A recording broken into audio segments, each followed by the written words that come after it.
तो मराठी अस्मिता और उग्र हिंदुत्व ही उद्धव के लिए जानकारों को आखिरी रास्ता लगता है।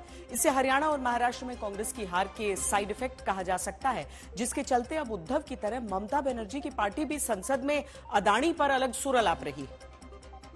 मैं विधि द्वारा स्थापित भारत के संविधान के प्रति सच्ची श्रद्धा और निष्ठा रखूंगा।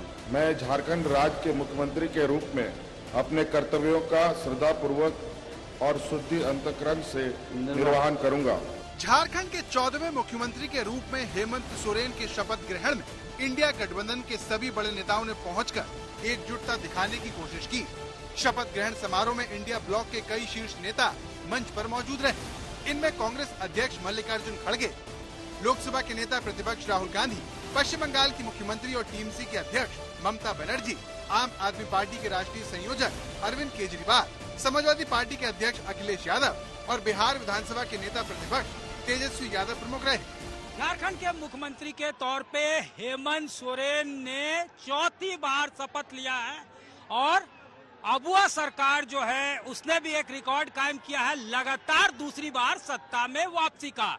इस दौरान इंडिया ब्लॉक के तमाम बड़े नेताओं को जुटाकर उन्होंने एकजुटता का संदेश दिया है और ये बताया है कि यही एकजुटता इंडिया ब्लॉक के राजनीतिक सफर को आगे बढ़ा रही है। शपथ ग्रहण में पहुंचकर भले ही एक होने का संदेश दिया गया हो, लेकिन अदानी के मुद्दे पर इंडिया गठबंधन में फूट पड़ती दिखाई दे रही है। लोकसभा में तृणमूल कांग्रेस की उपनेता काकोली घोष दस्तीदार ने कहा कि टीएमसी चाहती है कि संसद चले। हम नहीं चाहते कि एक मुद्दे से संसद बाधित हो। हमें इस सरकार को उसकी कई विफलताओं के लिए जवाबदेह ठहराना चाहिए। हम बीजेपी से मुकाबला करेंगे, लेकिन बीजेपी से मुकाबला कैसे करें, इस पर हमारा दृष्टिकोण रणनीतिक रूप से भिन्न हो सकता है। टीएमसी की तरफ से ये बयान विपक्षी गठबंधन में बड़ी दरार के रूप में देखा जा रहा है, क्योंकि राहुल गांधी के नेतृत्व में कांग्रेस लगातार अदानी के मुद्दे पर आक्रामक और चर्चा की मांग कर रही है। The point is he has to be arrested, as we have said. Hundreds of people are being arrested on tiny charges. The gentleman has been indicted in the United States for thousands of crores. He should be in jail. And the government, please let me speak. And the government is protecting him.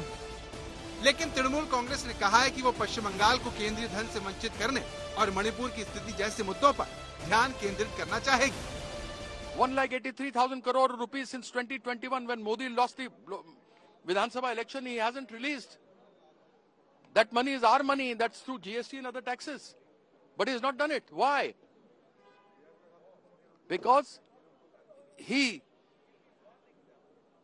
sees that he is not able to conquer or get over the grand leadership of our leader Mamata Bandyopadhyay. Trinamool की राजनीति में आए बदलाव कांग्रेस के लिए बहुत बड़ा झटका है, जो संसद में अदानी समूह पर लगे आरोपों के नाम पर न सिर्फ आक्रामक है, बल्कि उसके विरोध के चलते लगातार दूसरे दिन भी संसद ठप हो गई। बड़ी बात यह है कि इससे पहले तृणमूल कांग्रेस के कल्याण बनर्जी ने ये कहकर सियासी तूफान खड़ा कर दिया कि बीजेपी को सत्ता से हटाने के लिए सभी को अपने अहंकार को त्याग कर ममता बनर्जी को विपक्ष का नेता स्वीकार करना होगा।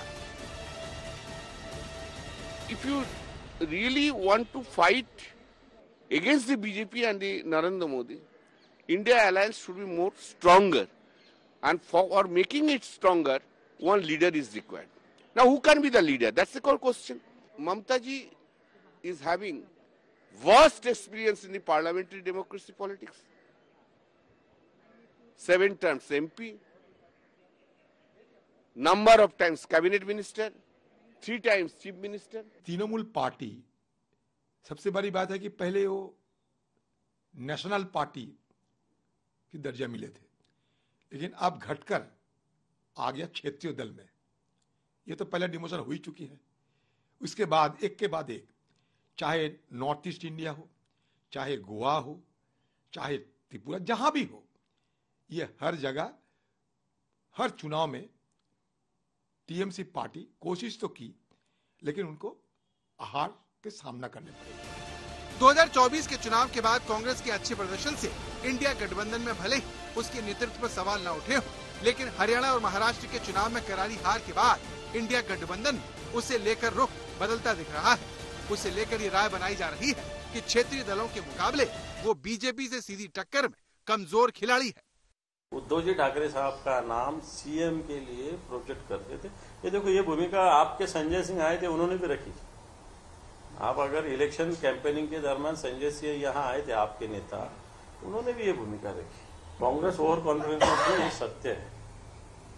लोकसभा के बाद जहां जहां इलेक्शन हुई, कांग्रेस ओवर कॉन्फिडेंस में, ये सत्य है। फिर तुम हरियाणा में भी देखो, तुम जम्मू कश्मीर में भी देखो, और तुम महाराष्ट्र में भी देखो।